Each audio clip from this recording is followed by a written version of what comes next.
भगवान के स्थूल और सूक्ष्म रूपों की धारणा तथा क्रम मुक्ति और सतो मुक्ति का वर्णन। वही भगवान विष्णु का परम पद है। इस विषय में समस्त शास्त्रों की सम्मति है। ज्ञान दृष्टि के बल से जिसके चित्त की वासना नष्ट हो गई है, उस ब्रह्मनिष्ठ योगी को इस प्रकार अपने शरीर का त्याग करना चाहिए।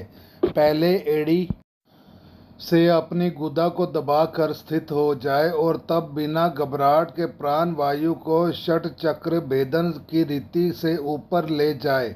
मन सभी योगी को चाहिए कि नाभि चक्र मणि पूरक में स्थित वायु को हृदय चक्र अनाहत में, वहां से उदान वायु के द्वारा वक्ष स्थल से ऊपर विशुद्ध चक्र में, फिर उस वायु को धीरे धीरे तुला मूल में विशुद्ध चक्र के अग्रभाग में चढ़ा दें। तदंतर 2 आँख, 2 कान, 2 नासिका छिद्र और 2 और मुख, इन सातों छिद्रों को रोककर उस तालु मूल से के स्थित वायु को भुवों के बीच आज्ञा चक्र में ले जाएं। यदि किसी लोक में जाने की इच्छा ना हो तो आधी घड़ी तक उस वायु को वहीं रोककर स्थित लक्ष्य के साथ उसे सहसा सर में ले जाकर परमात्मा में स्थित हो जाएं। इसके बाद ब्रह्मरंध्र का भेदन करके शरीर इंद्रियादि को छोड़ दें। परीक्षित, यदि योगी की इच्छा हो कि मैं ब्रह्मलोक में जाऊं, 8 सिद्धियां प्राप्त करके आकाशचारी सिद्धियों के साथ विहार करूं, अथवा त्रिगुणमय ब्राह्मण के किसी भी प्रदेश में विचरण करूं, तो उसे मन और इंद्रियों को साथ ही लेकर शरीर से निकलना चाहिए। योगियों का शरीर वायु की भांति सूक्ष्म होता है। उपासना, तपस्या, योग और ज्ञान का सेवन करने वाले योगियों को त्रिलोकी के बाहर और भीतर सर्वत्र स्वच्छंद रूप से विचरण करने का अधिकार होता है। केवल कर्मों के द्वारा इस प्रकार बरोक टोक विचरना नहीं हो सकता। परीक्षित, योगी ज्योतिमय मार्ग सुशर्मना के द्वारा जब ब्रह्मलोक के लिए प्रस्थान करता है, तब पहले वह आकाश मार्ग से अग्निलोक में जाता है। वहाँ उसके बचे खुचे मल भी जल जाते हैं। उसके बाद वह वहाँ से ऊपर भगवान श्री हरि के शिशुमार नामक ज्योतिमय चक्र पर पहुँचता है। भगवान विष्णु का शिशुमार चक्र विश्व ब्रह्मांड के भ्रमण का केंद्र है। उसका अतिक्रमण करके अत्यंत सूक्ष्म एवं निर्मल शरीर से वह के अकेला ही महलोक को जाता है। वह लोक वेताओं के द्वारा ही वंदित है और उसमें कल्प पर्यंत जीवित रहने वाले देवता विहार करते रहते हैं। फिर जब प्रलय का समय आता है, तब नीचे के लोकों को शेष के मुख से निकली हुई आग के द्वारा भस्म होते देख वह ब्रह्मलोक में चला जाता है।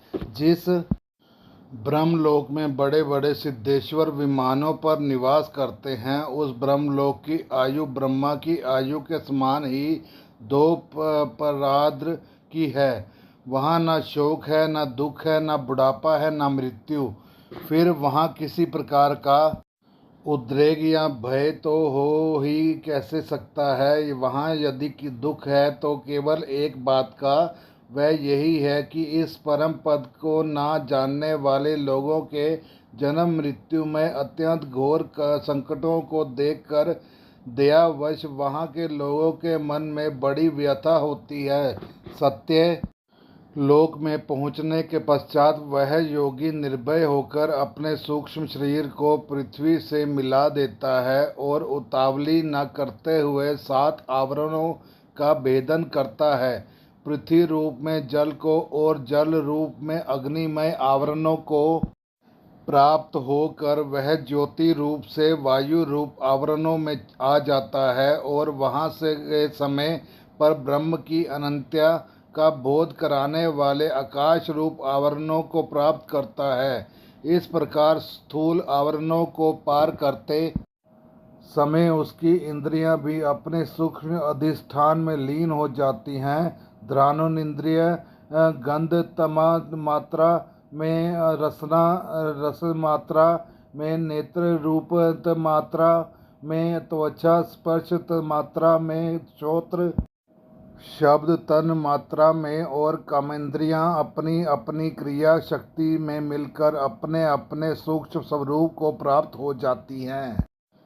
इस प्रकार योगी पंचभूतों के स्थूल सूक्ष्म आवरणों को पार करके अहंकार में प्रवेश करता है। वहाँ सूक्ष्म भूतों को तामस अहंकार में, इंद्रियों को राजस अहंकार में तथा मन और इंद्रियों को अधिष्ठाता देवताओं को सात्विक अहंकार में लीन कर देता है। इसके बाद अहंकार के स्थित लय रूप गति के द्वारा महत्व में प्रवेश करके अंत में समस्त गुणों के लय स्थान प्रकृति रूप आवरण में जा मिलता है। परीक्षित, महाप्रलय के समय प्रकृति रूप आवरण का भी लय हो जाने पर वह योगी स्वयं अनंत स्वरूप होकर अपने उस निवारण उप से अनंत स्वरूप शांत परमात्मा को प्राप्त हो जाता है, जिसे इस भगवंतमयी गति की प्राप्ति हो जाती है। उसे फिर इस संसार में नहीं आना पड़ता। परीक्षित,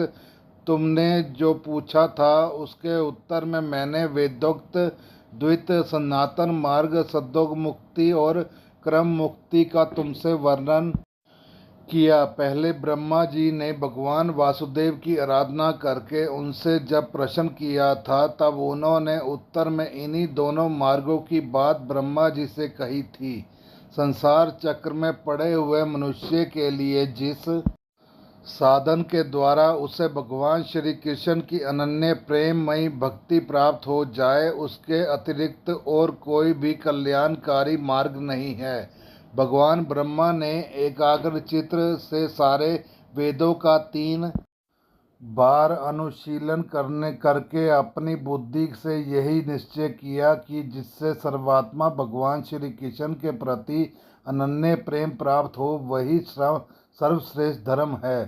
समस्त चर अचर प्राणियों में उनके आत्मा रूप से भगवान श्री कृष्ण के लक्षित होते हैं, क्योंकि ये बुद्धि आदि दृश्य पदार्थ उनका अनुमान कराने वाले लक्ष्य हैं।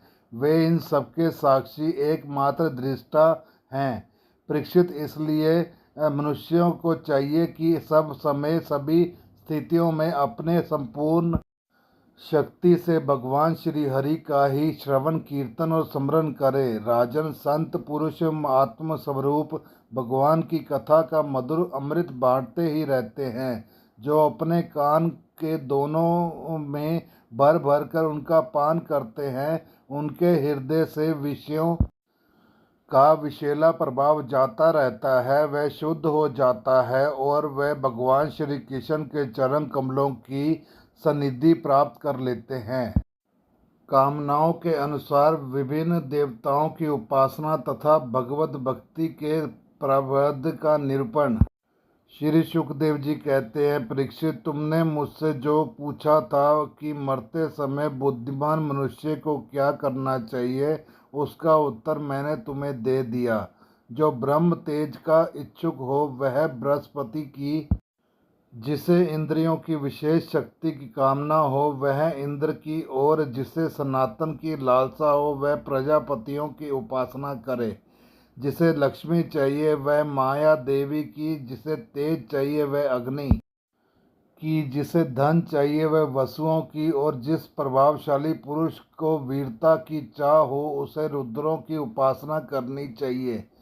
जिसे बहुत अन्न प्राप्त करने की इच्छा हो वह अदिति का, जिसे स्वर्ग की कामना हो वह अदिति के पुत्र देवताओं का, जिसे राज्य की अभिलाषा हो वह विश्व देवों का, और जो प्रजा को अपने अनुकूल बनाने की इच्छा रखता हो वह उसे साध्य देवताओं का आराधन करना चाहिए।